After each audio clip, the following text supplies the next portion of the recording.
Así. Listo, Carolina. Ahora vamos. Entonces, el público es tuyo. Listo, muchísimas gracias. Muy buenas tardes a todos y todas. Gracias Fernando, gracias Brian, a todas las personas que están en la charla y que también pues, nos van a escuchar a través de Facebook. Mi nombre es Juana Carolina Soacha. Yo soy psicóloga, especialista en psicología social y magíster en gerencia y práctica del desarrollo sostenible, hago la aclaración, y soy la referente de discapacidad y salud mental de la Dirección de Participación Social, Gestión Territorial y Servicio a la Ciudadanía de la Secretaría Distrital de Salud de aquí de Bogotá. El espacio, pues estamos haciendo estos procesos de fortalecimiento, de asistencia técnica con las organizaciones. Pompe Club hace parte de las organizaciones a las cuales nosotros desde la Dirección de Participación fortalecemos en temas, obviamente, de participación y en general del tema que ellos los moviliza para que sus iniciativas puedan tener la incidencia que buscan. Y dentro de ese proceso, de nuestra estrategia que se llama Territorios de Innovación y Participación en Salud, estamos haciendo una serie de encuentros y uno de esos es este. Con Fernando y con Brian decidieron y pues nosotros obviamente apoyamos desde la dirección tener este espacio y esta charla que es sobre el desarrollo sexual de personas con discapacidad. Ahorita cuando estábamos hablando en el preámbulo, pues quienes están pues diciendo, manifestaron pues que consideran que es muy importante el tema y realmente no se equivocan. Es un tema del que desafortunadamente poco se habla, pero que es algo que se vive a diario por parte de las personas con discapacidad, sus familiares, sus amigos, sus seres queridos y sus personas más cercanas. Entonces, por lo tanto, es algo que es cotidiano y que es importante pues visibilizarlo, poderlo hablar y poder conocer del tema para también aprender cómo gestionarlo y manejarlo adecuadamente. Antes de empezar, quiero invitarlos e invitarlas a que cualquier prejuicio que tengamos frente a temas relacionados con sexualidad y demás, los podamos y hagamos el intento de dejarlo a un lado, ¿sí? Como nada de prejuicios, tener también la mente muy abierta y la disposición, porque este es un espacio para aprender y es muy desde el área técnica y desde el área pues de la ciencia, de la psicología y el desarrollo de lo que a partir de esos pilares es que vamos a hablar y compartir este espacio. Entonces, con esa invitación a estar muy dispuestos, vamos a empezar. Bueno, ¿cuáles son las preguntas más frecuentes en relación a este tema? Las preguntas están relacionadas a que las personas siempre tienen en su mente inquietudes como de qué forma puedo ayudar a las personas con discapacidad o a mi hijo o a mi hija a vivir su sexualidad. Siempre pensamos también cómo ayudar, cómo intervenir, qué hacer. Otra pregunta muy frecuente es como, ¿por dónde puedo empezar? O sea, ¿tengo que hablarle? ¿No tengo que hablarle? ¿Tengo que hacer algo? ¿Cómo puedo ayudarle a entender qué es eso de la sexualidad y qué es lo que le está sucediendo a su cuerpo? ¿Y qué le ocurre cuando llega la pubertad? O sea, ¿cómo tengo yo que hablarle? ¿Qué tengo que hacer? Otra pregunta es, bueno, frente a estas preguntas, las que son las más generales, las más frecuentes, vienen nuestras recomendaciones. Primero, antes de pensar cómo lo puedo ayudar a la persona, es entender que hay que asumir que hay unos cambios biológicos, hormonales, psicológicos, físicos, y que esta es una esfera de la existencia humana y que es completamente natural. O sea, y pensar que también estos cambios son, como les decía, biológicos, hormonales, psicológicos y físicos. O sea, vienen en conjunto, están articulados. No es que solamente es un cambio físico y es visible o no es visible, sino que eso viene acompañado independientemente de la discapacidad, del tipo de discapacidad que tenga la persona, viene acompañado de temas biológicos, hormonales y psicológicos. Entonces no pretendamos entender la situación desde solamente una esfera, una dimensión, sino que es un todo. Y hay que verlo también desde un área positiva, no solamente, perdón, no solamente verlo como que eso es algo, como es complicado, entonces, ay no, ya está llegando a la puerta, entonces qué problema tan terrible, no, o sea, hay que ver lo positivo y hay que entender que hace parte de su vida y de su desarrollo como ser humano que es. Y hay que desmitificar y desculpabilizar el placer sexual, y ya vamos a hablar un poco porque aquí les menciono que hay que desmitificar y también quitarle un poco de culpa, porque ese tema de las culpas viene mucho pues también de la formación que hemos tenido como padres de familia, las personas más mayores, los abuelos o por cuestiones también religiosas, hay algunas tendencias a mitificar y a culpabilizar el placer sexual y pues cuando esto se presenta en una persona con discapacidad, pues asumimos que nosotros tenemos como parte del control de ello y pues no es así. Ahora, para poder abordar este tema, hay algunas creencias que limitan la sexualidad de las personas con discapacidad y hay que empezar a identificarlas y a ser conscientes de ellas. Entonces, por ejemplo, en términos generales, eh, creencias como que los niños no pueden usar el pelo largo, pero las niñas sí. Eso va muy ligado a lo que son los estereotipos estéticos de lo que están relacionados con el género. Entonces, las niñas se visten de rosado, los niños de azul, el fútbol es solo para los niños, un hombre de verdad no llora, si hay un hombre que tiene unos ademanes delicados o que es un hombre delicado, sensible, de una vez ya es estereotipado como que es una persona gay. Y también ese estereotipo va como con una connotación negativa, como, uy, eres gay. Y aparte de que eres gay, eso es malo. Los ancianos, también hay un mito referente a la sexualidad, que es que las personas mayores ya no deben pensar en relaciones sexuales o simplemente ya no las tienen y eso es completamente falso. Las personas mayores tienen todavía una vida sexual activa. Otro mito y otra creencia que limitan el entendimiento, lo que es la sexualidad, es que una verdadera mujer solamente lo es cuando logra ser madre. Es decir, si una mujer no logra tener hijos por las razones que sean, por decisión propia, biológicas, las que sean, entonces se considera que no se realizó como mujer. De pensar que las niñas son más delicadas. Entonces, exijo, si tenemos una niña que tiene unos comportamientos que no son tan delicados, la censuramos, la juzgamos, la etiquetamos. Otra cosa es que lo que no se muestra no se vende. Esto es algo que ya se ha ido superando ampliamente, pero aún uno escucha discursos, diálogos, conversaciones donde le dicen a una chica, ¿usted por qué no tiene novio? Ah, porque es que mire cómo se viste.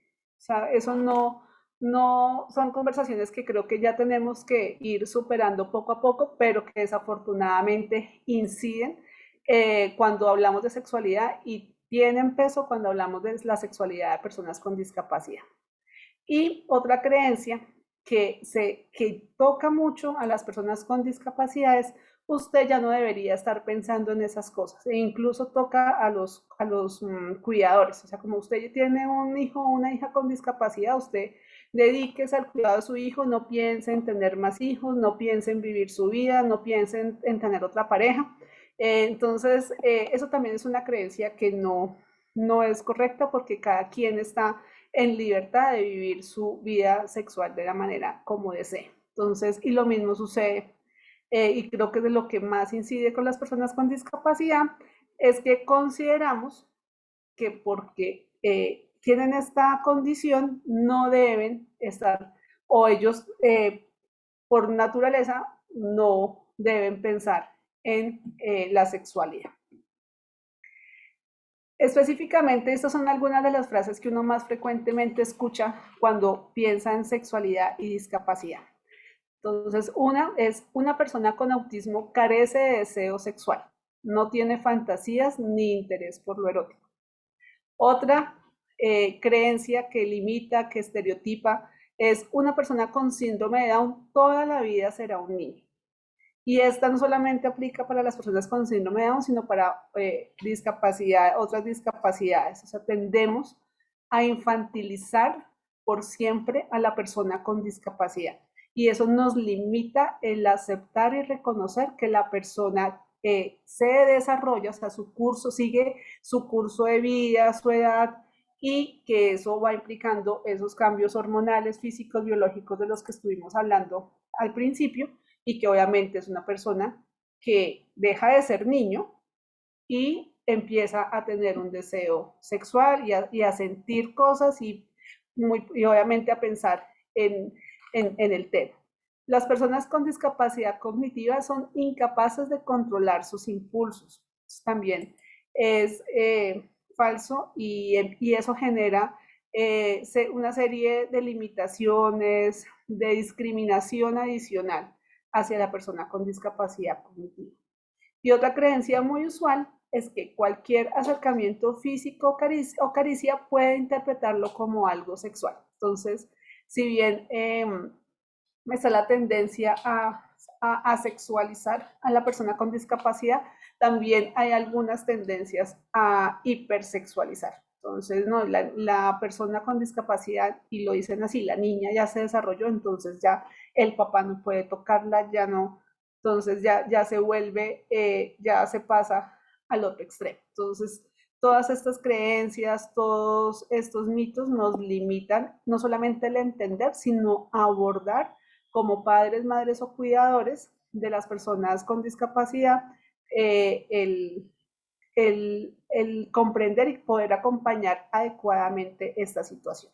Y también las personas con discapacidad sienten, digamos, les dificulta comprender qué está pasando con su cuerpo cuando el entorno gira alrededor de estas creencias. Entonces empieza él a percibirlo como malo, empieza a negarse la posibilidad de tener una pareja, de tener una vida sexual activa, porque empieza a creerse lo que dice y lo que ve en el entorno, de que porque tiene una discapacidad, entonces no puede tener una vida sexual activa, por ejemplo, no puede desarrollar su sexualidad o simplemente pues tiene que cohibir sus sentimientos, emociones e impulsos. Entonces, todo esto vemos que, primero, de plano, creencias nos afectan del todo el abordaje del tema. Entonces, partiendo de ese punto y de que comprender que esas creencias lo afectan tanto, pues tengo que empezar a ver, identificar qué necesito saber antes de poder hablar de sexualidad con mi hijo, mi hija con discapacidad, perdón, o con alguna otra, digamos, personas, familiares, amigos. Discúlpenme un momento que...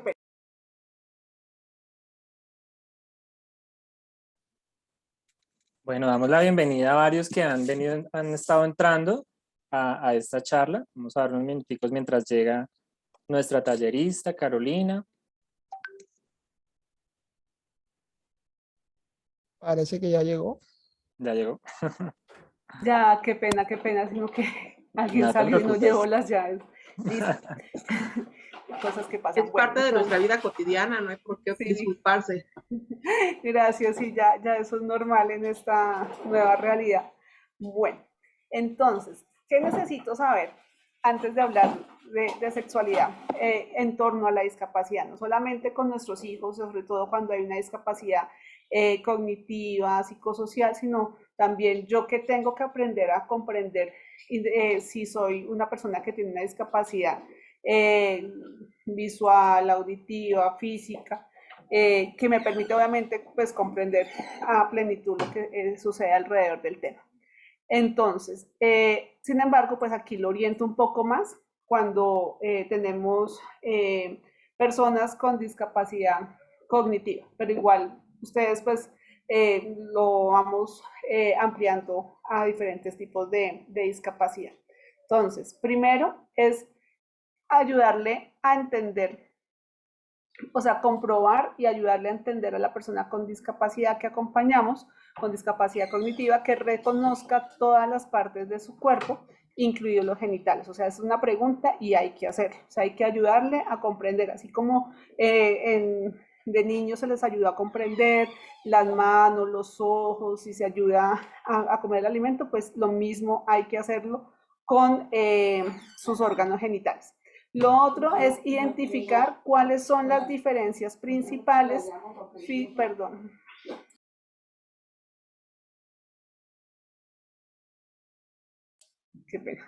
identificar cuáles son las diferencias principales físicas y anatómicas. Entonces, por ejemplo, si que ayudarle a comprender si es mujer, cuáles son las diferencias entre ella y el género masculino. Sexo.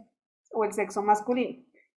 También, tanto las físicas, pues entorno físico y anatómico. También identificar si la persona, pues obviamente uno como padre, madre o cuidador sabe si es autosuficiente o no. Y en esa medida ustedes deben pues establecer qué tanto podemos ayudar a la persona a que reconozca lo que les acabo de mencionar, las partes de su cuerpo, identificar las diferencias principales. Y lo otro también que ustedes, ya esta pregunta es más hacia ustedes mismos.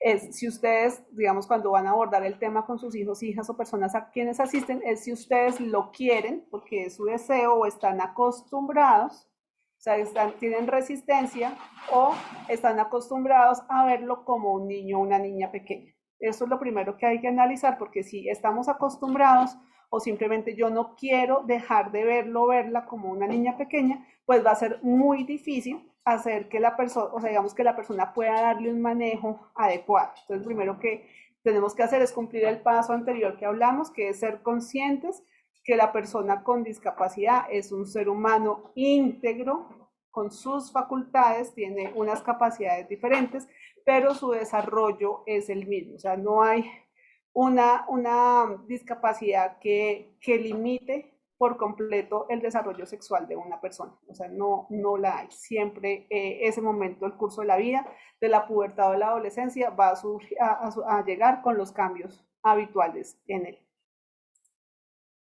Ahora, voy a la siguiente. Entonces, una vez nosotros sepamos si hay la comprensión, le ayudamos a comprender, reconocer su cuerpo, lo hace, y también reconocer cuál es nuestra posición como padres, madres y cuidadores para acompañar este proceso.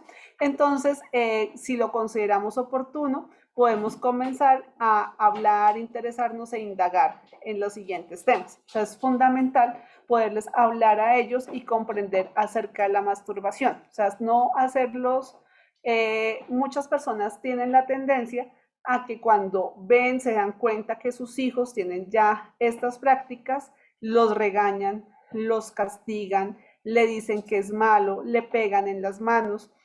Y es importante entender que es un proceso de autoestimulación que le da, obviamente lo hace porque le da placer, y que es algo normal en todas las personas, y que él así él o ella tenga una discapacidad, eso hace parte de su desarrollo y debe hacerlo. Si bien hay, obviamente, pues por normas sociales y en el entorno en el cual estamos, pues obviamente no todos los espacios y momentos serán los adecuados para que él tenga este comportamiento. Entonces, lo que se debe hacer y lo que se sugiere es orientarle con amor, con claridad, con tranquilidad, cuáles son los espacios o lugares o momentos donde debería ser. Entonces, que de pronto que la persona pueda comprender que lo haga en su habitación o cuando esté solo. Pero digamos, si estoy, no sé, en una cita médica en la EPS, pues que entienda que en ese momento pues no es el adecuado. Porque pues también aquí, como para términos generales, pues existe algo que es la intimidad y la privacidad.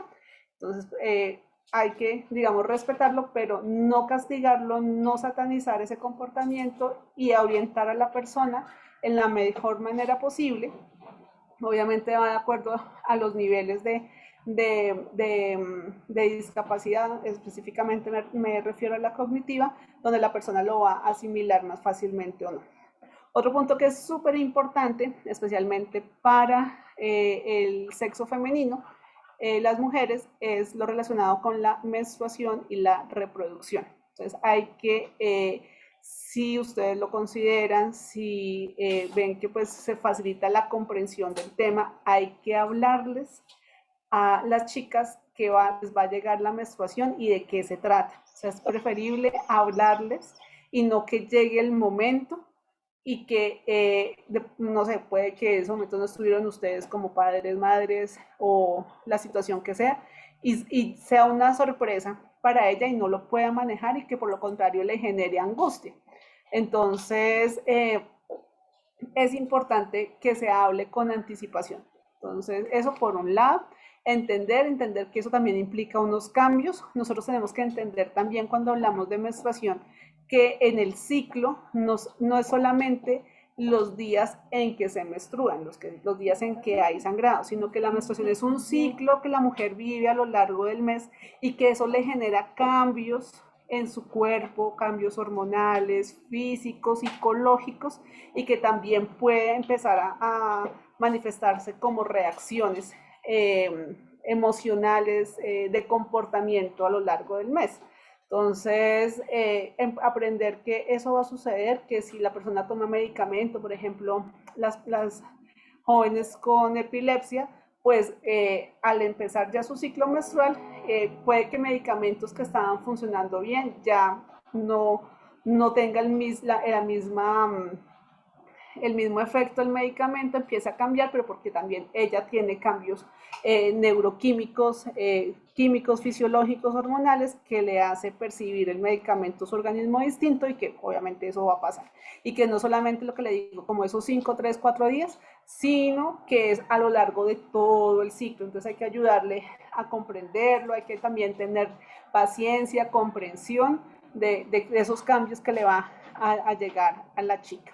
Y la reproducción, o sea, que sepa que ahora pues su cuerpo, si hay y obviamente lo insisto y va siempre que lo tengamos presente, pues de acuerdo al nivel de comprensión que pueda alcanzar la persona, pues indicarle que se abre el espacio para, o sea, que ella como mujer puede tener hijos, o sea, ya está en una etapa reproductiva y que eso va a la mano con la explicación de todo lo que tiene que ver con sexualidad y que si ella tiene relaciones sexuales, pues es muy probable que pueda quedar en embarazo. Y ahí se liga con el tercer punto que aparece, que es noviazgo y matrimonio. Entonces, ahí es súper fundamental entender que las personas con discapacidad cognitiva, psicosocial, personas con síndrome de Down, ¿sí? O sea, todos ellos, y obviamente otros tipos de discapacidad, pues las personas sienten amor y en algún momento les va a gustar otra persona. Entonces hay que partir de ese punto.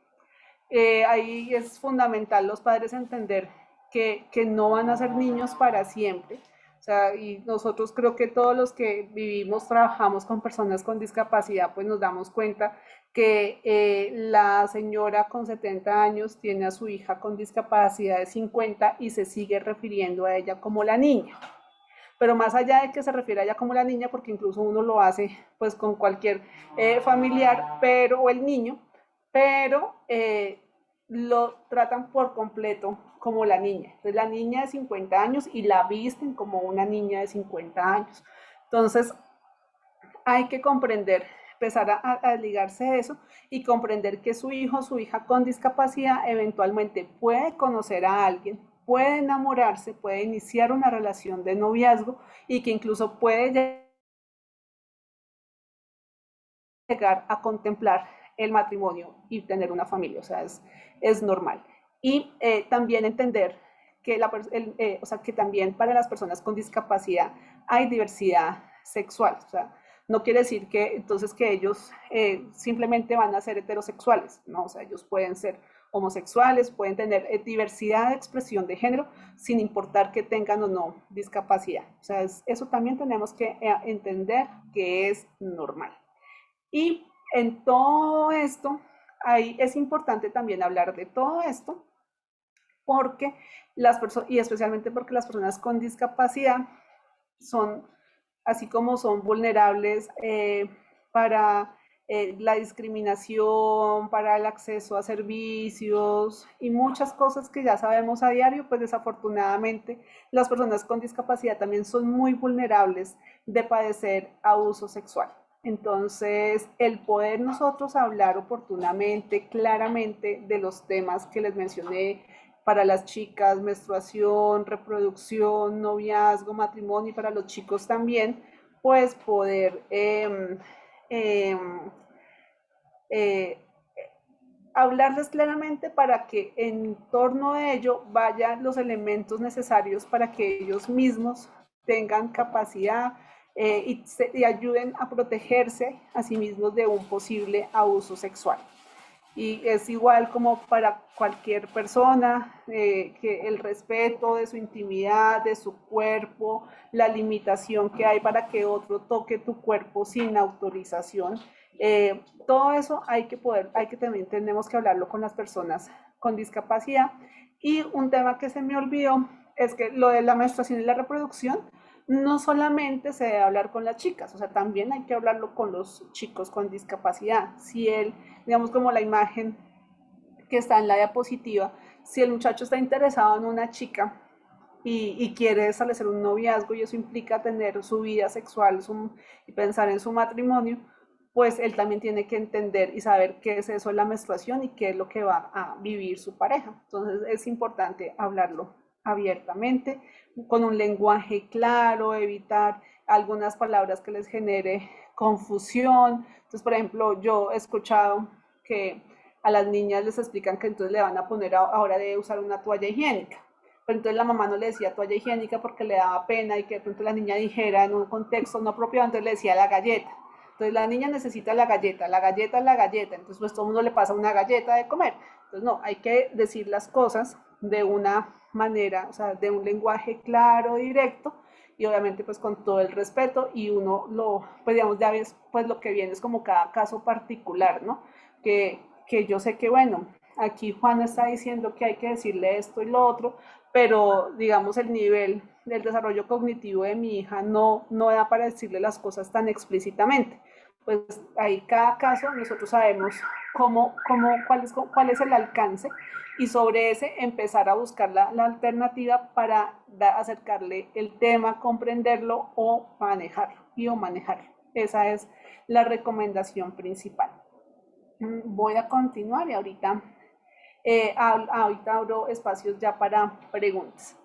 Sobre esta información que les acabo de compartir, hay algunos tips de apoyo, algunas recomendaciones que les comparto de manera general, porque también aquí hay que ser muy conscientes de que si la discapacidad por sí es un universo enorme, cuando hablamos del desarrollo sexual para estas personas, pues también lo es, o sea, es muy variado, es distinto, y que así como, digamos, para todos el desarrollo personal, físico y hormonal ha sido distinto, es igual en todos, o sea, para todas las personas eso es un desarrollo diferente, en momentos distintos, o sea, hoy en día se ha visto que el desarrollo, digamos, la menarquía, la primera vez que le llega la menstruación a las mujeres, cada vez se está presentando en edades más tempranas.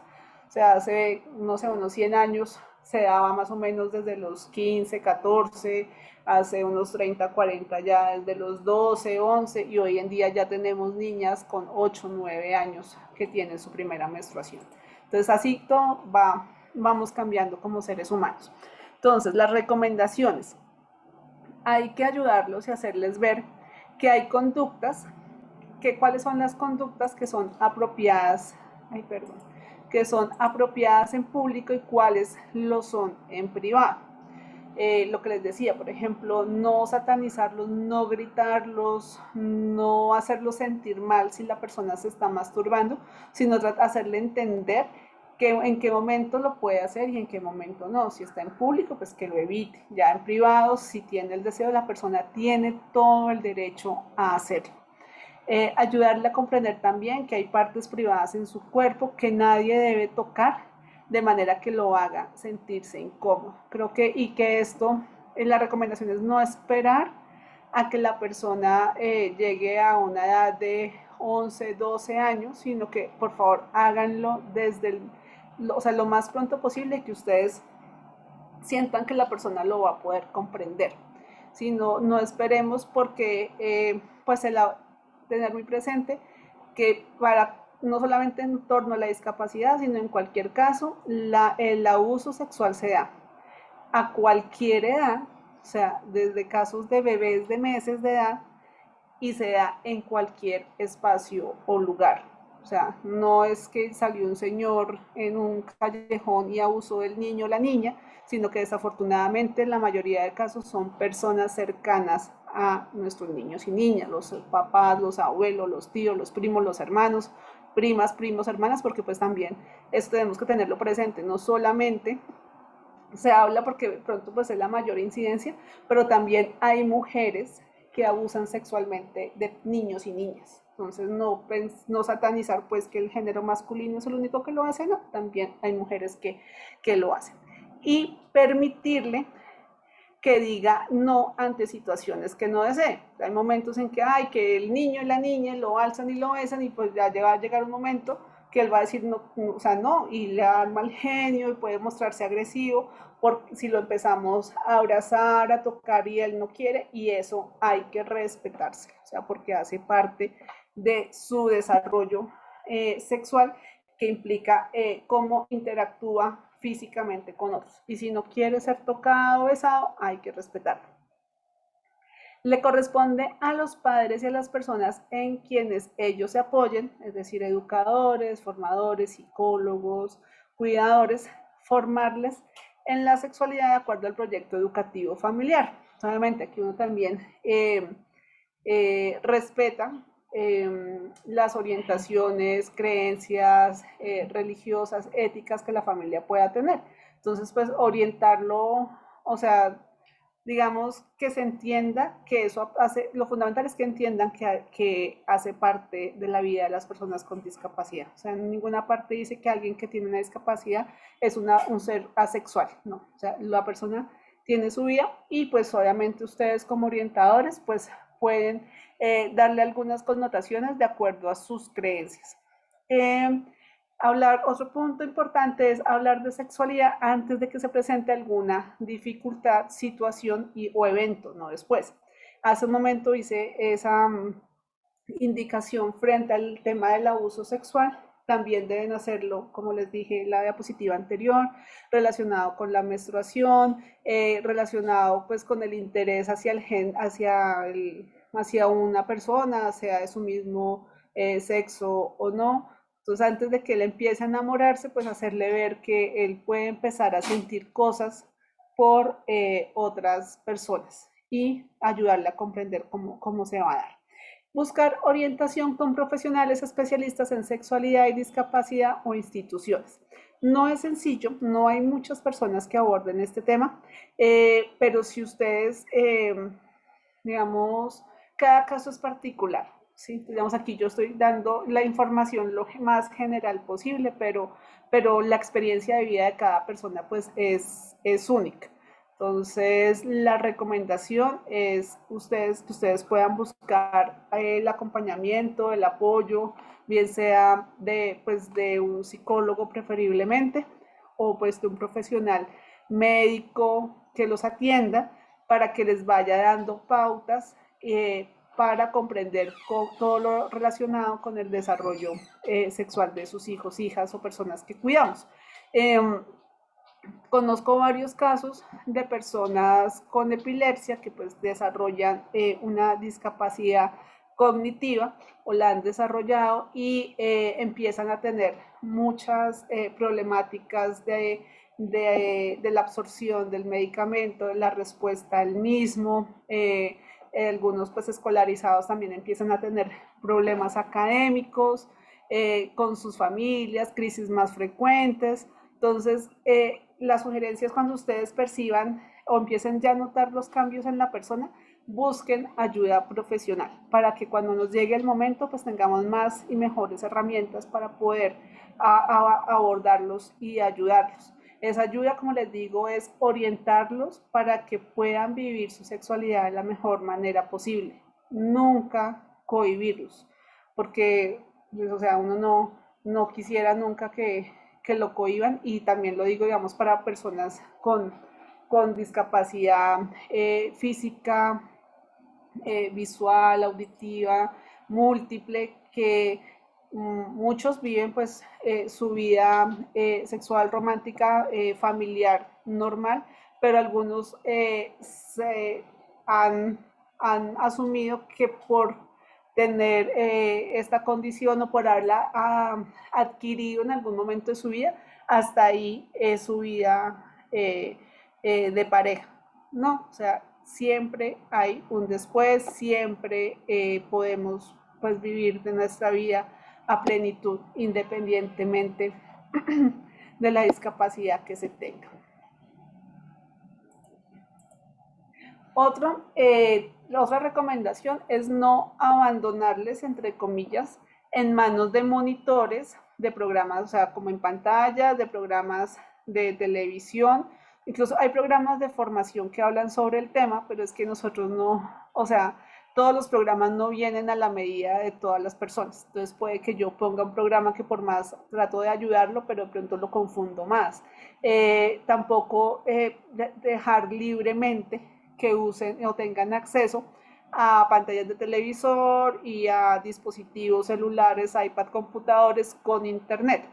Pues porque más de la mayoría de los contenidos que hay en internet, pues desafortunadamente son de tipo sexual, pero pornográfico. Entonces yo los voy a exponer a que su curiosidad, las ganas de informarse o de satisfacer sus deseos, su curiosidad, se orientes hacia ese universo que una vez entren ahí, pues es como entrar a un mundo desconocido sin control, con cualquier cantidad de información que no les va a contribuir, sino que les puede generar confusión, ansiedad y pues otras cosas que de verdad que no convienen. Entonces, ser muy cuidadosos si la persona usualmente, el chico, la chica usa su dispositivo, controlarlo, ver si le pueden poner control parental, porque, digamos, ahí sí la recomendación es como cohibir un poquito, porque no es positivo que ese sea su escuela o su espacio de formación, interacción frente a esta temática. Respetar su individualidad, ir a su ritmo.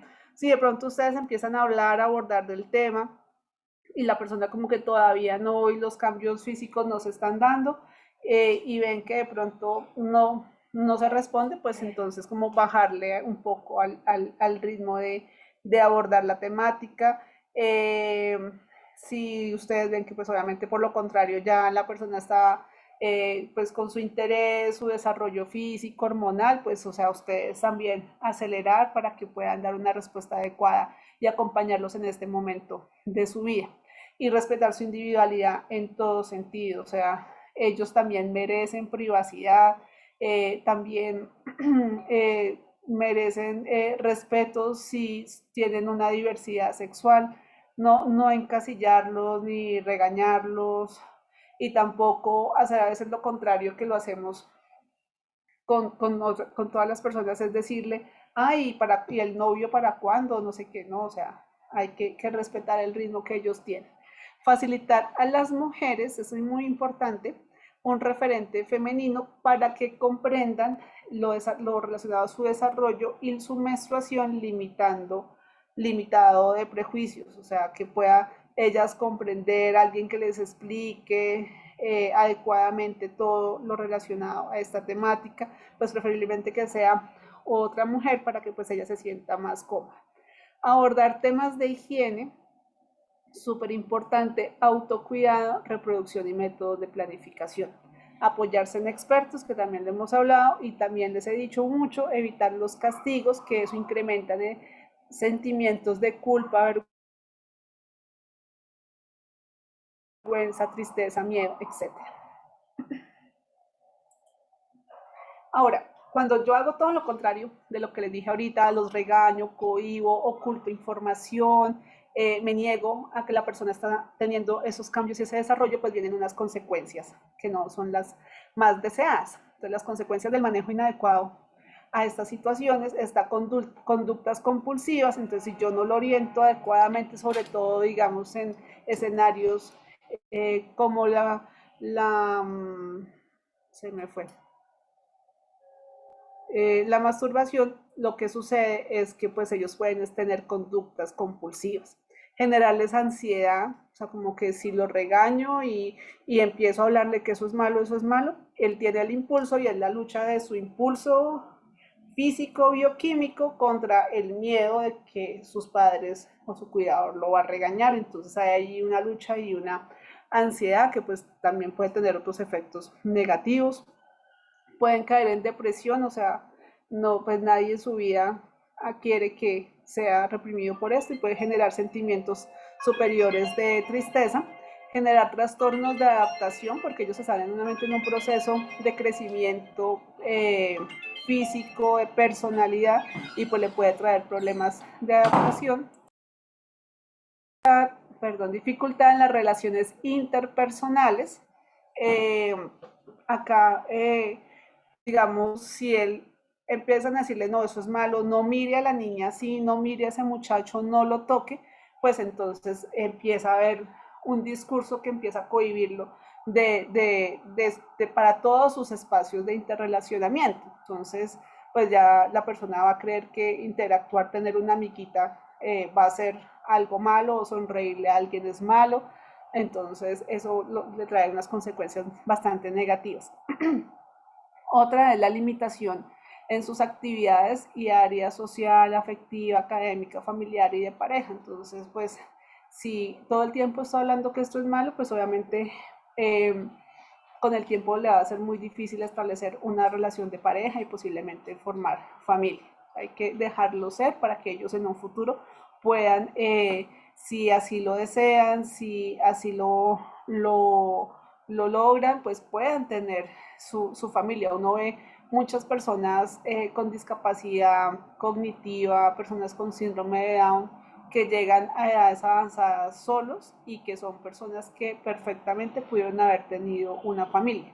¿Y por qué les sucede esto? Pues porque por un esfuerzo equivocado desafortunadamente de sus padres o cuidadores, pues lo que hicieron fue alejarlo de los demás y no ayudarle a poder establecer esas relaciones y esos vínculos con otros.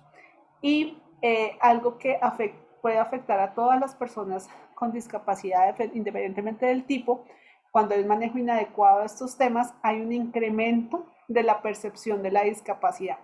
Entonces, tengo una persona cercana que él adquirió una discapacidad ya después de los 30 años y él asumió, o sea, la pareja quería seguir estando con él, pero él asumió que porque tenía una discapacidad ahora él ya no era un ser para una relación de pareja ni un ser sexual, entonces ya no podía, pues porque se alimentó toda la vida de que la persona con discapacidad era un niño, entonces él dijo que no, que él ya no, y eso hace incrementar una percepción de la discapacidad más ampliada que de las verdaderas condiciones que él tenía.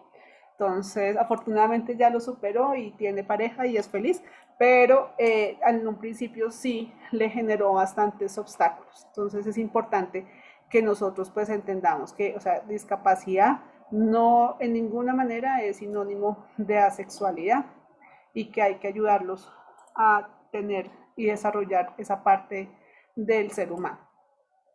¿Qué otras consecuencias? Pues baja autoestima, que está relacionada con el último ejemplo que les hablé, inseguridad, también, o sea, el no hablar a tiempo, el no poder darles información, herramientas, pues incrementa la posibilidad de abuso sexual, a su vez esto incrementa la posibilidad de embarazos no deseados, porque pues si la persona tiene los deseos y yo no le explico que cuando tenga relaciones sexuales eso que él siente cuando las tenga puede embarazar a una mujer, pues simplemente aquí vienen estos casos de embarazos no deseados, conductas sexualizadas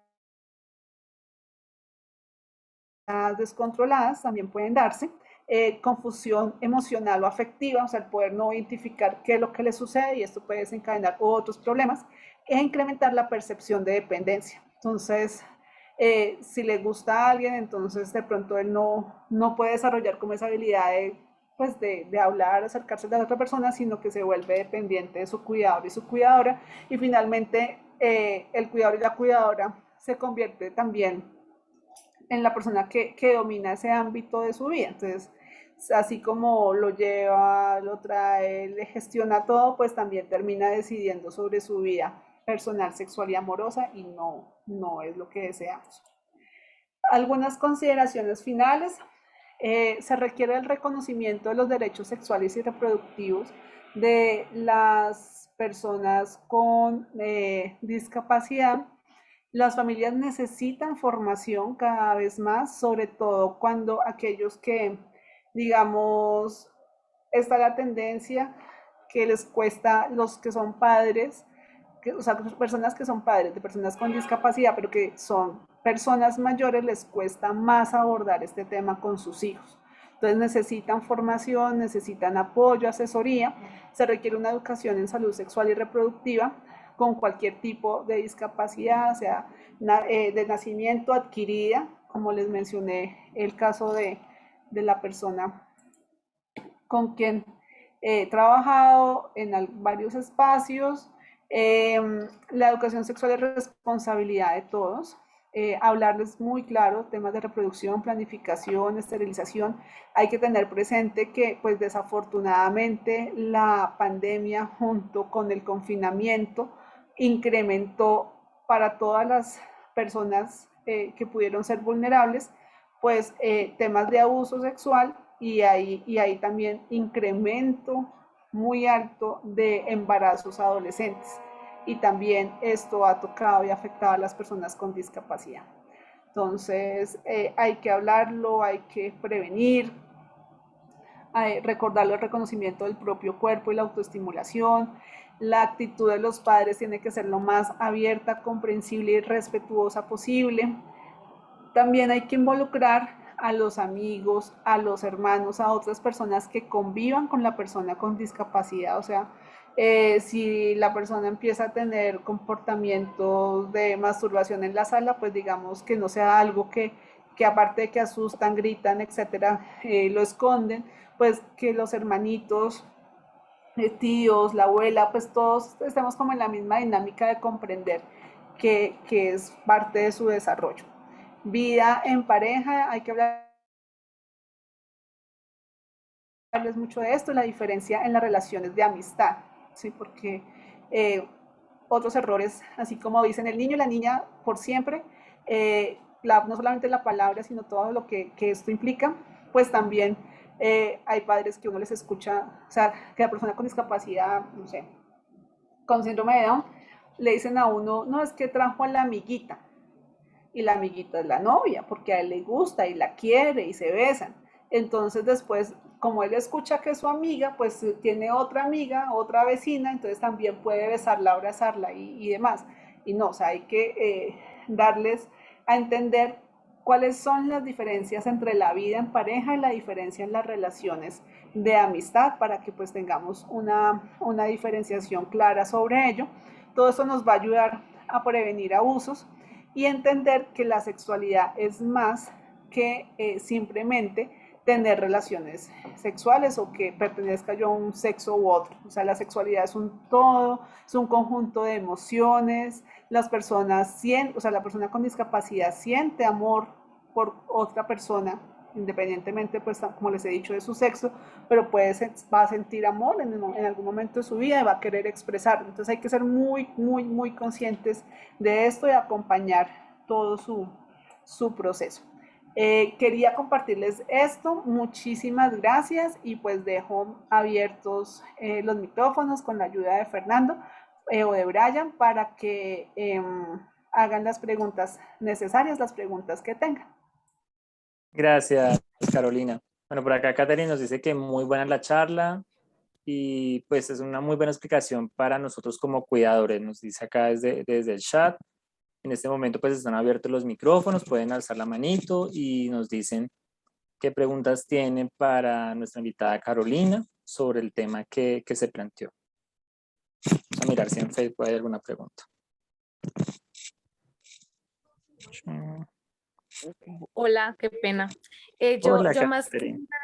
más que una pregunta quiero agregar algo con respecto a lo que decía Carolina ahorita durante su charla, y era que ella decía algo muy importante y es cómo debemos explicar a nuestros niños que ninguna persona puede tocar nuestro cuerpo sin permiso. Y aquí quiero hacer como un paréntesis con respecto a ello, y es que a veces los padres de familia se contradicen en ello. ¿Qué pasa con esto? Ujú. A veces nosotros decimos, es que nadie te puede maltratar, pero la única manera de nosotros corregir a nuestros chicos es a veces con un golpe. Y les estamos dando una información errónea cuando dice nadie te puede tocar si tú no lo quieres. Pero si como padre de familia lo golpeó como forma de castigo para corregirlo, pues no estamos haciendo nada, le estamos dando una información indirecta de que cualquier adulto te puede tocar porque esta es la autoridad y de esa manera te puedo corregir. Y allí cuando empezamos a colocar estos elementos que no son claros para nuestros niños, es donde tenemos situaciones como el abuso, porque desafortunadamente el adulto, el que es abusador, va a tener estos elementos importantes para decirle no hables, yo soy el adulto, si tú hablas te puedo hacer daño, pero es que si mi mamá me pega, si mi papá me pega, este también me puede pegar. Entonces tenemos que también ser muy coherentes con esta información para que no los coloquemos en riesgo. Recordar que efectivamente no es solamente cuando el niño cumplió cierta edad, sino desde muy pequeños. Desde chiquiticos escuchamos a los papás decirles, ay, esa cosita tan linda. No, hablemos de que tiene pene, de que tiene vagina, de que no tienes que por qué tocar las partes íntimas de una mujer o un hombre sin permiso, no importando la edad que tengas. Y desde allí podemos empezar a hacer un mecanismo de defensa muy bonito para los niños, para evitar de que sean abusados, de que sean abusadores y que comprendan también la sexualidad de una manera pues muy bonita e inteligente. Ese era mi aporte. Gracias. Gracias, Katherine. Gracias a ti, Caterina. Eso que acabaste de decir es súper fundamental. O sea, las cosas con nombre propio. O sea, hice el ejemplo de las toallas higiénicas y la galleta, pero ese también que dices es fundamental porque a las partes de su cuerpo hay que ponerles nombre propio y eso ayuda para que después en un, o sea, que Dios no lo quiera, un posible caso de abuso, él pueda expresarlo como es que una cosa también es que como me tocó el hombro, me pegó en la mano, pero otra cosa es que esa persona puso, digamos, un ejemplo.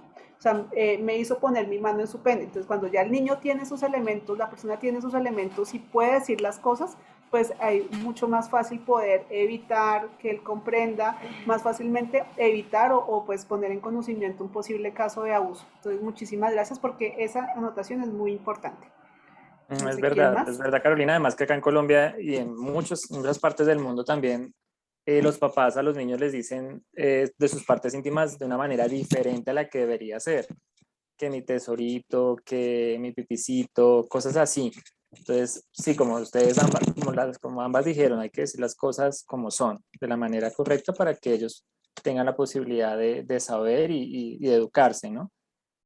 Así es, Acá Luz correcto. Amparo nos dice desde el chat que gracias a esta charla nos refuerza mucho a nosotros los cuidadores en las experiencias de nuestros hijos que se presentan en su desarrollo personal, sexual y su discapacidad.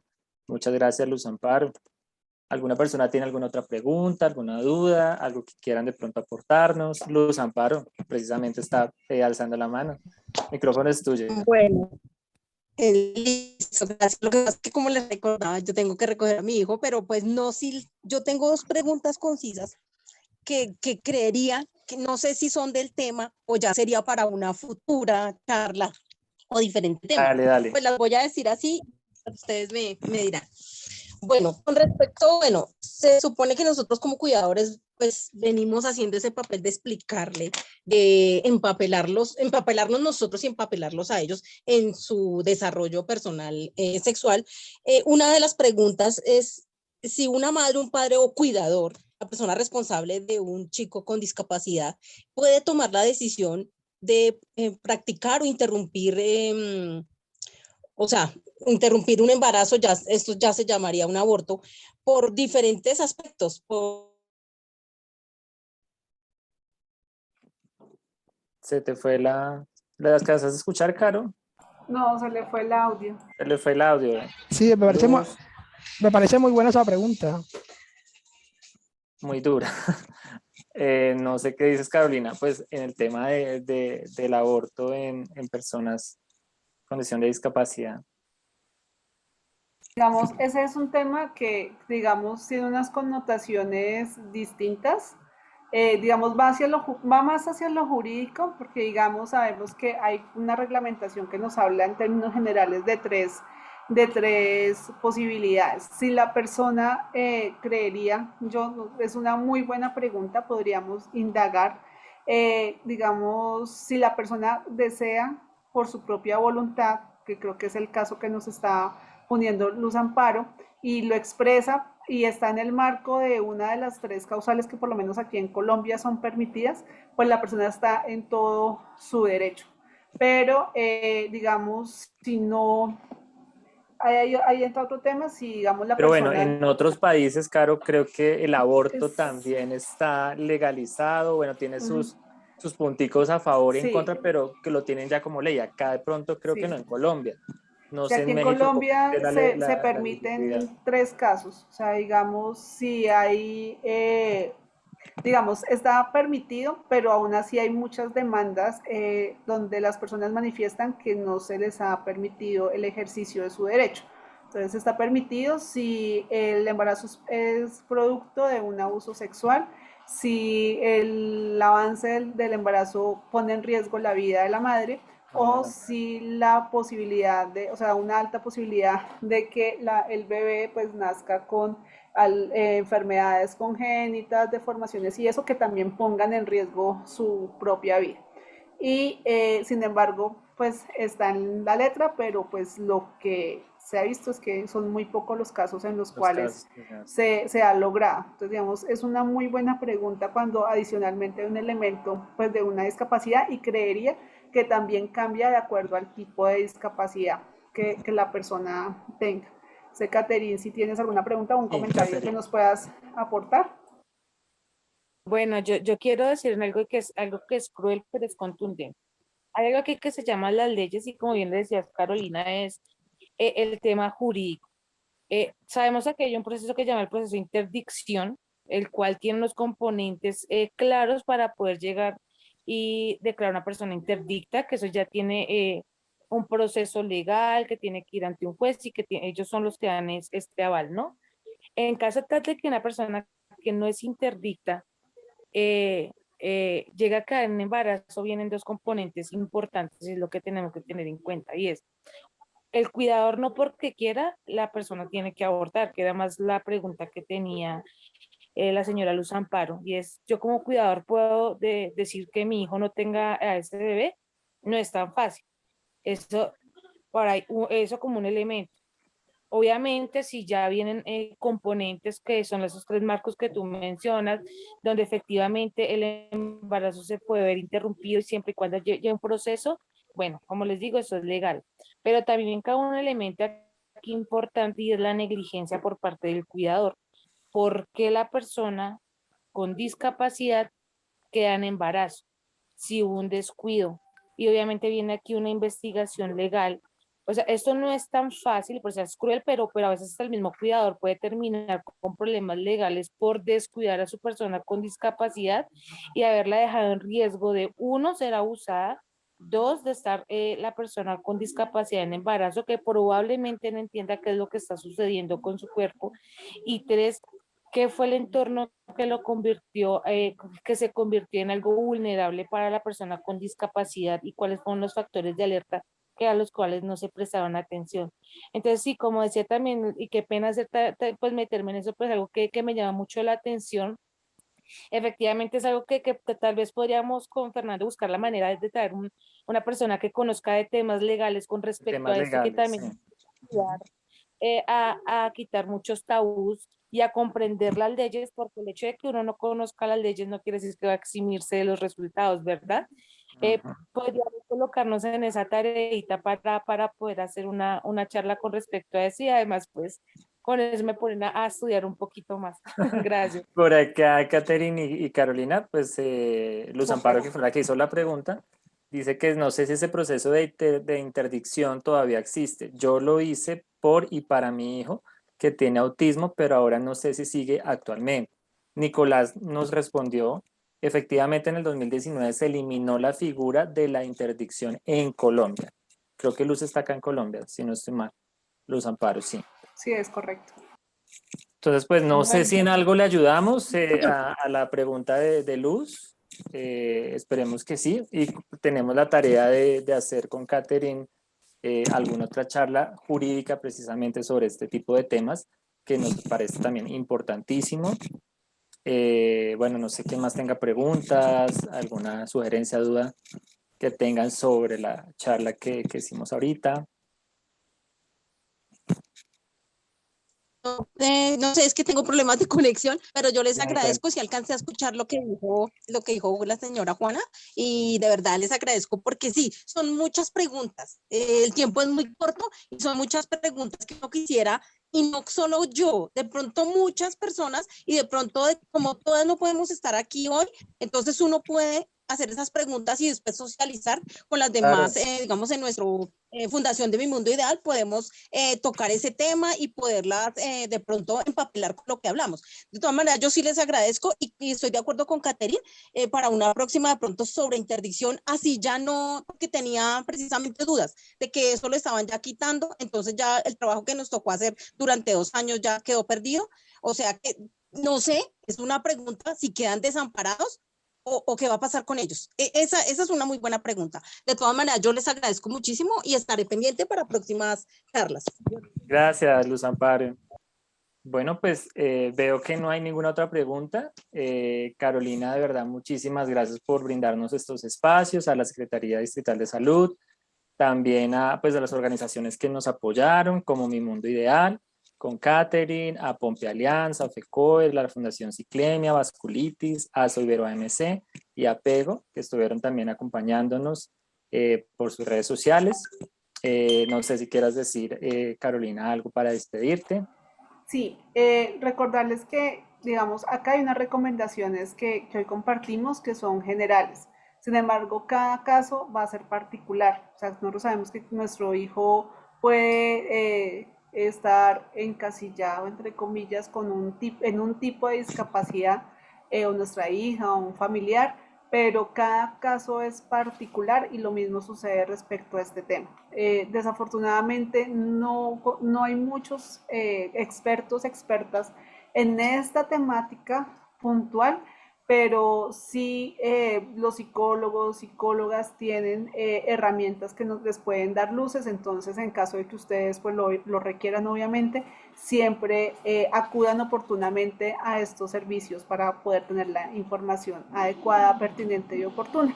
Les agradezco muchísimo el espacio, el haber compartido con nosotros, por las preguntas que hicieron, por sus mensajes, y pues espero que nos veamos en una próxima oportunidad. Muchas gracias, Carolina. Gracias a todos los que estuvieron acá presentes A desde ustedes, México. gracias. Y gracias también a todas las personas que nos están apoyando en este tipo de charlas, que vendrán muchas más en los próximos meses. Muchas gracias, Carolina, como siempre, excelente. Gracias a todos por la asistencia. Y qué más, Dios los bendiga. Nos veremos en una próxima. Ay, si tienen unos niños o alguien que quiera participar, sí, hay un concurso de plastilina. No sé si quieren revisar las redes y ahí os vean. Ahí está toda la información también para todos los niños con sin discapacidad, en alguna fundación, que no estén en ninguna fundación de cualquier país. Vamos a tener premios, entonces bienvenidos a todos los que quieran participar. Nuestras redes están siempre a la orden de ustedes, es Pacientes Pompe Club. Ahí pueden encontrar toda la información, o también con Catherine de Mi Mundo Ideal, que también estamos en alianza con ellos para hacer este concurso y tendrá premios. Entonces, muchísimas gracias a todos. Elizabeth, que te veo por ahí, mil gracias, mil bendiciones por estar acá presente. A todos, a todas las personas que estuvieron acá en esta reunión. Muchísimas gracias y les deseo una feliz tarde. Catherine, alzó la mano. Cuéntanos, Catherine. No, perdón, pensé que la había dejado levantada. Muchas gracias. Vale, Catherine, un A abrazo. ustedes muchas gracias, gracias Brian, gracias Fernando, gracias a todos gracias. y todas. Un Que abracito. tengan buena noche, tarde. Gracias, igualmente. Catalina, por favor, no te vayas. Ah, sí, Catherine, si de pronto te quedas un minutico. Dale. Pero ¿cuál Catherine? Es porque tenemos como 4 Catherine. La de la manito, la de la manito. Ah, bueno, sí, la que tiene la manito. Fue un placer verlos. Cuídense. Gracias, Elizabeth, lo mismo. Un abrazo gigante. Desde Catherine, acá. ¿dónde está? Catherine, levanta la mano. Sí, no sé cuál Catherine sea. Ya, Amigo, ya. puedes dejar de compartir en Facebook y dejar de grabar.